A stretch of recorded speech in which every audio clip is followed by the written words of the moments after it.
आ रहे थे। आने के बाद भोजन का समय चल रहा था, पंक्तियां बिछी हुई थी, सभी पंक्तियों में बैठ करके भोजन कर रहे थे।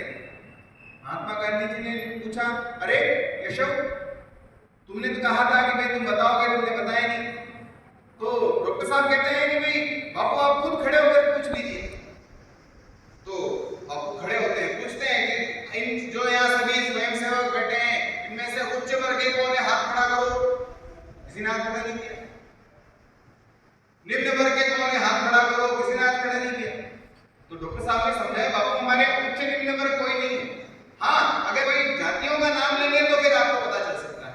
तो कुछ जातियों का नाम लिया तो पता चला जो खड़े हुए उनमें कुछ बैठे हैं, कुछ पंक्तियों में वितरण करने का काम कर रहे हैं, जिसे आज प्रबुद्ध या फिर तथाकथित समझदार लोग कहते हैं कि हाँ ये निम्न वर्ग के हैं, ये एसटी वर्ग के हैं। वो लोग, वही स्वयंसेवक कहीं पर भोजन वितरण करते हुए दिखाई दे रहे हैं, कहीं पर भोजन करते हुए दिखाई दे रहे हैं। ये दृश्य देख करके महात्मा गांधी जी को बहुत अति प्रसन्नता हुई और उन्होंने 1947 के उद्बोधन में भी संघ की इस प्रकार प्रशंसा की है।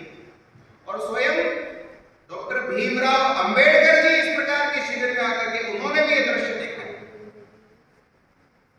तो समरसता का प्रयत्न सन 1925 से आज तक लगातार कर रहा है, लेकिन आज भी समाज में ये परिस्थिति सुधरी नहीं है।